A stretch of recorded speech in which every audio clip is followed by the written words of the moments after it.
হ্যাঁ, আলহামদুলিল্লাহ আলহামদুলিল্লাহ। সংসার আসলে করার জন্য তো আমি অনেক চেষ্টা করেছি। সবার দোয়া আল্লাহ রহমত করছে।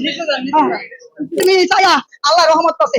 আমার মাঝে যা সব আছে, তবে সবাই আপনাদেরকে কৃপা বা দোয়া বা আল্লাহর কাছে হয়তো আপনি এত মামুন মামুন করেন কেন বুঝতেছি না। আসছেন ঘুরতে, লাইলা মামুন নাম বলে কেন মামুন মামুন? লাইলার মামুন, আমি তার কাউকে চিনি না। আপনিও চিনেন না? লাইলার মামুন। পৃথিবী যেখানে সেফটি নাই, আমার কোনো কিছু সেফটি নাই। नहीं नहीं नहीं नहीं सारुण के यहाँ कुछ तो गड़बड़ है, जरूर कोई ना कोई गड़बड़ है। ভাই রে ভাই, আপনারা তো কত সিনেমা দেখেছেন, কিন্তু মামুনের বাস্তব জীবনের ড্রামার কাছে বলিউডও ফেল। একদিকে মামুন জামিন পাওয়াতে তার বাবা মা নাচতেছে, অন্যদিকে তার দুই স্ত্রী হিসাব মিলাতে পারছে না যে কে আগে মামলা দিবে, কে উঠাবে। আজ এমনই এক ড্রামা রোস্টিং করব যা দেখলে হাসি থামাতে পারবেন না। হ্যালো এভরিওয়ান, আমি সজীব। আপনারা দেখছেন আজকের অসাধারণ রোস্টিং ড্রামা। ভিডিওতে ঢোকার আগে চ্যানেলটি সাবস্ক্রাইব করে বেল বাটনটি টিপে দিন, তা না হলে মামুনের পরবর্তী ড্রামা সিনটি মিস করবে। বাবা বলছি আপনাদের কাছে দোয়া চাই, সবাই দোয়া করবেন। মামুনের জামিন হয়েছে, দুটা মামলায় জামিন হয়েছে। যে মামলা দিয়েছিল মোহনা তার স্ত্রী হয়ে, মামলা 11 দুনিয়া। তবে সবাই দোয়া করবেন এবং দোয়া চাই এবং ভালো চলতে পারে এই কামনাই। প্রথমে দেখুন মামুনের বাবা মার আনন্দ। উনারা এমন ভাবে খুশি হচ্ছেন যেন ছেলে জজ কোর্ট থেকে নোবেল পুরস্কার এনেছে, তাই ওনারা খুশি হচ্ছে।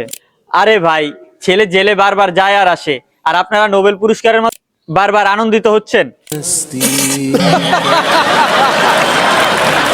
মামুনের জামিনের খবর শুনে মনে হচ্ছে যে ওইটা ওনার মামার বাড়ি, যে 2 দিন পর পর যাবে আর আসবে।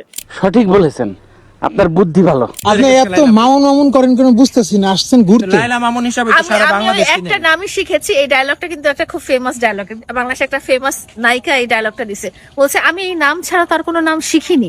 আমি ওই একটা নামই শিখেছি, তাই একটা নামই বলি। এবার আসি মামুনের জীবনের প্রথম অধ্যায়, যেখানে লাইলা আপা ওনার জন্য পুরো জীবন দিয়ে দিত।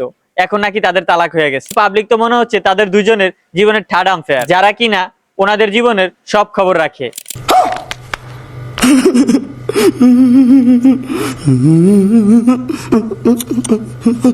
পাবলিক তো কনফিউজ, মামুন কোনটা ভিডিও কন্টেন্ট বানায় আর কোনটা সত্যিকারে সংসার করে।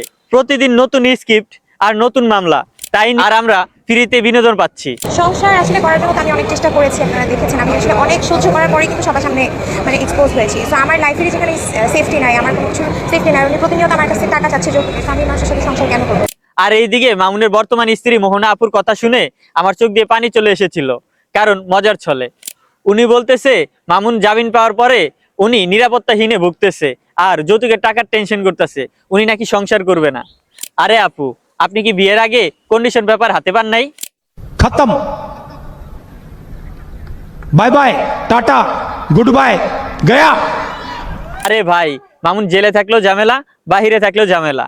এখন মোহনা আপু চিন্তা করতেছে মামুনকে মামলা না দিয়ে নিজের সিকিউরিটি বাড়ানো উচিত। আহারে, চোখের পানিতে বোকটা বাইসা যা। সো গাইস, মামুনের এই জামিনের নতুন নাটকে আপনি কার পক্ষে? মামুনের পক্ষে না মোহনা আপুর পক্ষে? নাকি আপনিও লাইলা আপুর মতো গ্যালারিতে বসে পপকর্ন খাচ্ছেন? কমেন্ট বক্সে অবশ্যই জানাবেন। আচ্ছা, ঠিক আছে। সো গাইস, আজকের এই রোস্টিং ভিডিওটি আপনাদের কাছে কেমন লাগছে কমেন্ট বক্সে অবশ্যই জানাবেন। আর যদি এই রোস্টিং ভিডিওটি ভালো লাগে তাহলে লাইক, কমেন্ট, শেয়ার করতে ভুলবেন না। সো দেখা হচ্ছে পরবর্তী রোস্টিং ভিডিওতে। সো ততক্ষণ পর্যন্ত ভালো থাকুন। আমি সজীব আজকের মতো এখানে বিদায় নিচ্ছি। টাটা। খতম, bye bye, tata, good bye, Gaya.